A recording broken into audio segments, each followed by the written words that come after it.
First ever factory outlet Mukunda jewellers లో దంతేరు సందర్భంగా October 20 వరకు బంగారం వెండిపై 15 నుంచి 20% తగ్గింపు. వివరాలకు సంప్రదించండి. నమస్తే రమగారు. నమస్తే జయ. రమగారు, మనము భోజుడు ఒక్కొక్క మెట్టు ఎక్కటం, రాజా విక్రమార్కుని గురించి తెలుసుకోవటం, అమ్మో నేను అంత అన్ని శక్తివంతులు ఉన్నవాడిని కాదు అని తనంతట తానే వెనక్కి వెళ్ళిపోవటం. మరి 4 మెట్లు అయిపోయినాయి, చాలా కథలు చెప్పుకున్నాం. మరి 5వ మెట్టు ఎక్కాడా? అక్కడ ఏం జరిగింది? 5వ రోజు మళ్ళీ యథావిధిగా భోజుడు తన కార్యకలాపాలు చూసుకుని పూజాధికారులు ముగించుకుని సింహాసనానికి దండం పెట్టి మంత్రి పరివార సమేతంగా దాని దగ్గర నిలబడి మెట్లు ఎక్కాడు. మొదట 4 మెట్లకి ఏమి లేవు, మాట్లాడాలి, వాళ్ళు మాట్లాడేశారు ఆల్రెడీ. 5వ మెట్టు మీద కాలు పెట్టేశారు. కాలు చప్పట్లు జరుస్తూ నవ్వుతోంది ప్రతిమ. పట్టుబదలని విక్రమార్కుడిలాగా పట్టుబదలని భోజరాజు వినువు, నీకు కూడా పట్టుదలే ఉంది.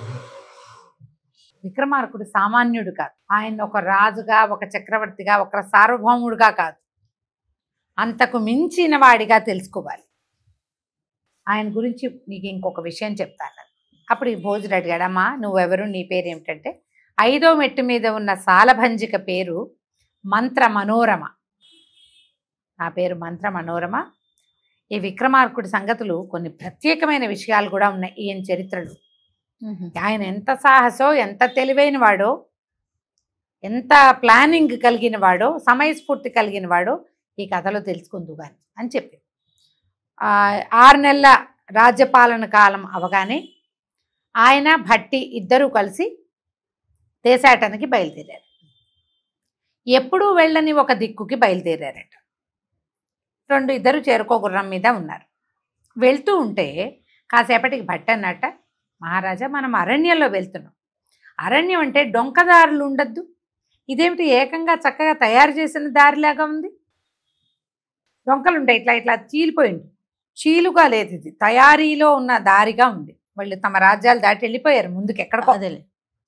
అప్పుడు విక్రమార్కుడు ఏమన్నాడంటే, చూద్దాం ఈ దారి ఎక్కడికి వెళ్తుందో చూద్దాం, ఆలోచించకుండా వెళ్ళిపోదాం, మనకేం భయం, భయతాళుడు ఎలాగో మన వెన్నంటే ఉంటాడు అని చెప్పి ముందుకెళ్ళారు. వెళ్ళగా వెళ్ళగా వీళ్ళకి ఒక దారికి 2గా చీలింది. అది ఆ దారి ముందంతా డొంకలు లేవు, చివరి దాకా వెళ్ళాక దారి చీలి ఉత్తర దక్షిణాలు ఉన్నాయి. అక్కడ 2 శాసనాలు రాయబడి ఉన్నాయి. ఏమని? ఒకటి, ఇది అలకాపురికి వెళ్ళే దారి. ఇక్కడ ఈ రాజు పేరు, అలకాపురి రాజ్యానికి రాజు నలకేతు. ఆయన దగ్గర 2 వేశ్యాంగనలు ఉన్నారు. 2 వేశ్యాంగనలు, ధనవతి, గుణవతి. వీళ్ళిద్దరూ రాజుతో సమానంగా కూర్చుని రాజ్యాన్ని పరిపాలిస్తారు. అంత ప్రయారిటీ ఉంది, ప్రయారిటీ ఉంది. వాళ్ళిద్దరూ రాజ్యపాలనలో రాజుతో సమానంగా పరిపాలన చేస్తారు. వీళ్ళని చూడాలంటేనే 1000 హొన్నులు చెల్లించాలి. చూడ్డం, వాళ్ళ దగ్గరికి వెళ్ళాలి అంటే 1000 హొన్నులు. ఇవి వాళ్ళ ప్రత్యేకత. ఇది ఉత్తర దిక్కు. దక్షిణ దిక్కుకి ఇంకొక ఇది ఉంది. ఇక్కడ ఏముంది? ఈ దారిలో వెళ్తే భామాపురి అనే ఒక రాజ్యం వస్తుంది. ఈ రాజ్యంలో 7 ప్రాకారాల మధ్యలో 7 ప్రాకారాలు దాటాలి. దాటితే లోపల ఒక కోట ఉంది. ఈ కోటకి అమృతవాహిని అనే ఆవిడ రాణిగా ఉంది. భర్త ఎప్పుడో గతించాడు. ఆమెకు ఒక అందమైన పుత్రికారత్నం ఉంది. ఆ పిల్ల పలకని పడతి, నోరు తెరవదు, మాట్లాడదు. ఈ 7 ప్రాకారాలు దాటి ఆ పిల్లతో ముచ్చటగా 2ో 3ఓ మాటలు మాట్లాడిస్తే ఆ పిల్లని పెళ్లి చేసుకోవచ్చు. పలకని పడతని పెళ్లి చేసుకోవచ్చు. కానీ ఈ మధ్యలో వీళ్ళు ఈ 7 ప్రాకారాలు దాటే లోపలే 300 మంది గుండు గొరిగించుకుని బయటకు వస్తారు. కష్టం. అసలు లోపలికి వెళ్ళాలంటేనే 1000 హొన్నులు, అందులోకి ప్రవేశించాలంటే. దాని కింద రాశారు, 2 కలిసి వస్తే 2 ఒకవైపుకి వెళ్ళరాదు అని ఉంది. ఇప్పుడు అటు ఇటు చూస్తే 2 శాసనాలుగానే కనపడుతున్నాయి. భట్టి అన్నాడు, ఇప్పుడు ఏం చేద్దాం ప్రభు అన్నాడు. ఏముంది చేయటానికి భట్టి, నువ్వేమో పలకని పడితే వైపుకు వెళ్ళు, నేను వెళ్తా, అలకాపురి వెళ్తా, నీ దారి నువ్వు వెళ్ళు, నా దారిని చూద్దాం, ఏ సందర్భంలో కలుసుకోగలుగుతామో ఆలోచిద్దాం. మళ్ళీ మనం ఎట్లా మాట్లాడుకుంటాం, ఎలా కలుస్తాం అనుమానమే ఉండేది కాదు వాళ్ళకి. ఏదైనా చేయగలం మేమని ఒక నమ్మకం అన్నమాట, కాన్ఫిడెన్స్. అదే కదా. సరే భట్టి పలకనిపడతి నగరం వైపుకి వెళ్ళిపోయాడు. ఆ వెళ్ళి ఊళ్ళోకి వెళ్తే అది వెళ్ళంగానే భామాపురి కనపడింది. పెద్ద కోట కనిపిస్తుంది, 7 ప్రాకారాలు కనపడుతున్నాయి. ఒక ప్రాకారం కనపడుతుంది, లోపల ఇది సప్త ప్రాకారం అని అమృతవాహిని ఉందని కనపడుతుంది. అయితే ఈయన ఏం చేశాడు, అందులోకి వెళ్ళాల.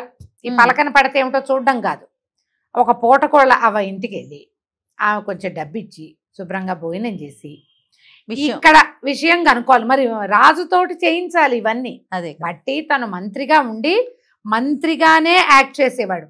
ఎప్పుడు కూడా రాజు స్థానాన్ని తీసుకోవడానికి ఒక్కసారి కూడా ప్రయత్నం చేయడు. అవకాశాలు ఉన్నా కూడా అతనికి భద్రకాళి వరం ఉంది. భేతాళుడు అతను పిలిచినా వస్తాడు, అయినా కానీ చెయ్యడు. అట్లా చేసినట్టు కనపడదు అసలు.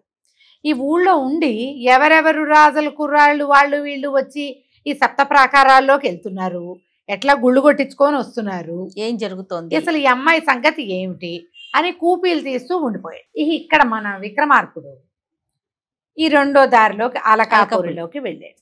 వెళ్తూ ఉంటే ఆ దారిలో వెళ్తే కీకారణ్యం, ఏమీ లేదు అసలు, ఎక్కడ మనిషి పొలకువ లేదు, అంతా అరణ్యంగానే ఉంది. ఇక విసుగు పుట్టి ఏం చేశాడు, రూపం మార్చుకుని ఒక వృద్ధ యతిలాగా ఓ పక్కన కూర్చుని ఉంటే ఇంతకీ కొంతమంది జనం కనపడ్డారు. వాళ్ళంతా రాజుగారి మనుషుల్లాగా ఉన్నారు. సరే ఏమిటో చూద్దామని వాళ్ళ వెనకాల పడి వెళ్ళాడు.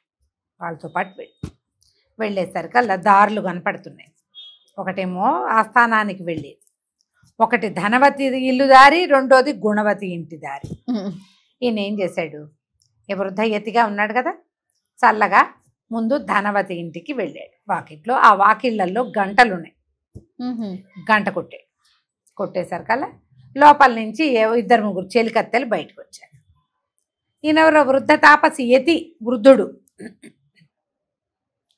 ఇక్కడే ఉండు, భిక్ష తీసుకొస్తామన్నారు. ఈయన అన్నాడు, భిక్ష నాకేమొద్దు, నాకెందుకు భిక్ష, నేను ఎవరింటికైనా వెళ్తే చక్కగా విందారగించగలను, భిక్ష వద్దు నాకు. మీ యజమానురాలైన ధనవతి మహాసౌందర్యవతి అని విని ఆమెతో కులాసాగా గడపడానికి వచ్చానన్నాడు. అనగానే వీళ్ళన్నారు, ఎప్పుడైనా మొహం అద్దంలో చూసుకున్నావా ముసలాయినా, నువ్వు యతివి, వృద్ధుడివి, నువ్వేం చేసుకుంటావు అందగత్తెని యవనవతిని అని ఎక్కిరిచ్చారు. అట్లా కాదు, ముందు మీ అమ్మగారిని అడిగిరండి అని. అడిగేసరికి ఇవి లోపలికి వెళ్ళారు. వాడు ఆయన ఎవరో ఎత్తున్నాడండి, ఇట అన్నాడు, మీతో గడపాలట ఈ ముసలివాడు. అంటే 1000 హొన్నులు ఉన్నాయో అంది. 1000 ఉన్నాయో లేవో. ఆవిడేం చేసింది, గట్టిగా కసిరేసింది. ఆ మొహం చూసుకో, బయటకు వచ్చి కసిరి వెళ్ళిపో అంది. ఈయన ఏం చేశాడు, సరేనని ఇక్కడి నుంచి బయటకు వచ్చేసాడు. గుణవతి ఇంటి దాకా వెళ్ళాడు.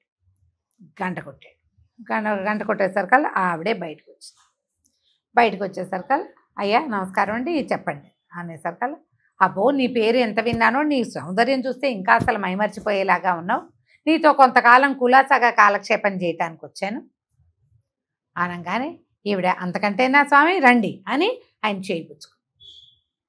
ఈయన అన్నాడు, నా దగ్గర ఏదైనా డబ్బు ఉందని నువ్వు రమ్మంటున్నావేమో, డబ్బులేం లేవు, డబ్బు లేదు నా దగ్గర, ఊరికే నీ సంగతి తెలిసి నేను నిన్ను చూసి వెళ్ళి కాసేపు నీతో కొద్ది రోజులు గడుపుదామని వచ్చానంటే ఆ అమ్మాయి అన్నది, అయ్యా ధనం కోసం ఎంతో పనిచేశా, ధనమే నా దగ్గరికి ఎవరొచ్చినా 1000 హొన్నులు చెల్లించాలి. మీలాంటి మహానుభావులు ఎప్పుడు అలా తాపసులు యతులు మా ఇళ్ళకి ఎందుకు వస్తారు? ఇట వచ్చావంటే నీకేదో ప్రచోదనం కలిగి వచ్చావు, నీ తపశక్తిలో ఒక లేసమైనా నిన్ను సేవించినందుకు నాకు లభించదా?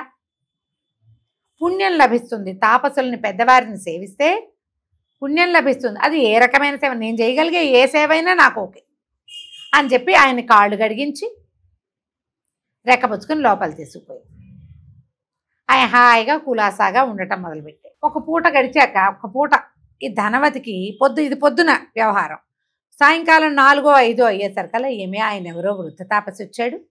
ఆయన్నేమో పొమ్మన్నాము, ఎక్కడున్నాడో ఏమిటోనే, కనీసం ఆహారమైనా పంపిద్దాం, ఎతులని వాళ్ళని అమర్యాద చేయకూడదు, చూసి రండని చెలికత్తెల్ని కేకేసి. ఈ చెలికత్తెల్లో ఒక తండ్రి ఎక్కడున్నాడు, ఇంకా ఆయన గుణవతి వాళ్ళ ఇంట్లోకి వెళ్ళాడు. ఆవిడేమో కాళ్ళకి దండం పెట్టి నీళ్ళిచ్చి మంచినీళ్ళు ఇచ్చి రెక్కపుచ్చుకొని లోపల తీసుకుపోయిందిట. వాళ్ళు ఎవరో చెప్పారు నాకని. అరేరే కనుక్కోండి అంటే తీరా చూస్తే ఏముంది, ఆ వృద్ధ తాపసి రూపంలో ఉన్నటువంటి విక్రమార్కుడు గుణవతి ఇంట్లో సకల భోగాలు అనుభవిస్తున్నాడు. గుణవతి ఆయనతోటే ఉంది. ఈ ధనవతి కొళ్ళు మండిపోయింది. అవురవురా, నేను ఒక ఆయన్ని తోలేస్తే అది కూడా తోలేయాలి, కానీ అది సేవించడం ఏమిటి? ఇప్పుడు దానికి పుణ్యం వచ్చేస్తుందో ఏం పాడో. అది బొమ్మన్నా పోతే బొమ్మన్నా పోనీ, ఉంటే ఉన్నాడు అని అనుకోవాలి కదా. ఆహా, పైగా మా కులం పరువు తీసింది. 1000 హొన్నులు లేనిదే ఎవరినైనా రానివచ్చా మేము? మా అమ్మలు ఏర్పరిచిన శాసనం కదా, మా గొప్ప అదే. శాసనాల మీద రాయించుకునేంత గొప్పవాళ్ళం మేము. ఇప్పుడు ఈ వృద్ధ తాపసి దగ్గర పావలా లేదని ఆయనే చెప్పాడు మన వాకిట్లో. మన దగ్గర పావలా లేతే గుణవతి దగ్గర ₹1 ఎట వస్తుంది ఆయనకి? అక్కడ కూడా డబ్బులు లేవు. ఒక ధనం లేని తాపసిని అది ఎట్లా చేర్చుకుంది అని చెడామడ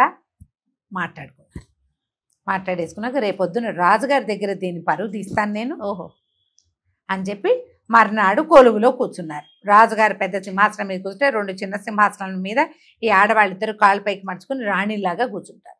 కూర్చునేసరికల్ ధనవతి చెప్పింది. లోపల కూర్చున్నారు. కూర్చున్నాక ధనవతి అంది, దీన్ని నా పాటు సమానంగా కూర్చోబెట్టదు మహాప్రభు. ఇది మా సమానరాలు కాదు. మా వెల 1000 హొన్నులు. మాకొక విటుడు లోపలికి వచ్చాడంటే 1000 హొన్నులు చెల్లించాలి. దారిని పోయే వాళ్ళని అందరినీ చేర్చుకుంటుంది. తన పరువు తనే తీసుకుంది. పరువు తక్కువ వాడది నా పక్కన ఇట్లా కూర్చుంటుంది, నాలాగా ఇలా కూర్చుంటుంది అని పోట్టాడు. ఈవిడ ఆయన ఎవరో పెద్దవాడు, ఆయన వచ్చాడు సేవించాలన్న ఉద్దేశంతో లోపల తీసుకెళ్ళింది. ఇప్పుడు ఏం సమాధానం చెప్పాలో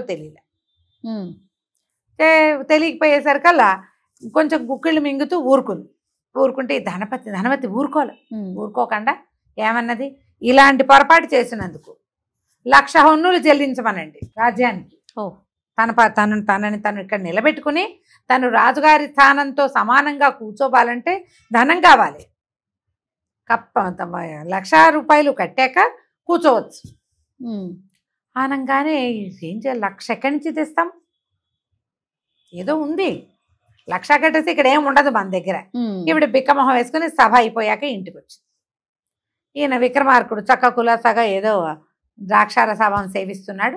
అడిగాడు గుణవతి, ఎందుకు నువ్వు మొహం వెళ్ళాడేసుకుని ఉన్నావు? వెళ్ళేటప్పుడు ఉత్సాహంగా వెళ్ళావు. అక్కడ రాచకొలువులో బాగా మర్యాదలు పొంది కళకళ్ళాడుతూ వస్తామనుకుంటే కళ్ళంతా దిగజారిపోయింది, ఎండిపోయిన మామిడాకులాగా అయ్యావు. ఎందుకు అంటే ఏం చెప్పిందంటే, ఇగో ఇట్లా అయింది, మీరు మళ్ళీ నేను చేర్చుకున్నానని ధనవతి ఈ పని చేసింది. మరి ఇప్పుడు 1,00,000 రూపాయలు కట్టాలట అనేసరికి అప్పుడు విక్రమార్కుడు అన్నాడు, 1,00,000 కదా అనేసరికి ఆశ్చర్యపోయింది. 1,00,000 కదా అంటే 1,00,000 ఎక్కడి నుంచి వస్తుంది స్వామి అని. నేను తెప్పిస్తానులే, నువ్వు కంగారు పడద్దని ఈయన తన సొమ్ములు నగలు అన్నీ బేతాళుడి దగ్గర దాచిపెట్టి ఈ వేషం వేశాడు. అవును, బేతాళుడికి చెప్పాడు. అప్పుడు ఆయన బేతాళుడు ఏం చేశాడు, మరకతాలతో చేసినటువంటి ఒక పెద్ద హారం ఉండేదట విక్రమార్కుడి దగ్గర. ఆయన మెళ్ళో ఉంటుంది. దానికి ఇంత పెద్ద మరకతం అరిచేయంతది పతకంలాగా ఉంటుంది. ఆ వస్తువు తెచ్చి ఇచ్చాడు. ముత్యాల హారము, కింద నాయకమణి మరకతం అన్నమాట. అది పట్టుకొచ్చి ఇచ్చాడు. అది కొన్ని లక్షల వరహాలు చేస్తుంది. ఆ వస్తువుని తీసి ఈ అమ్మాయి గుణవతి చేతిలో పెట్టాడు. సరే, మర్నాడు ఈ గుణవతి ఈ వస్తువుని పట్టుకెళ్ళింది సభకి. అక్కడ ఏం జరిగిందో మనం వచ్చే భాగంలో చూద్దాం. తప్పకుండా రమ్మగారు. నమస్తే.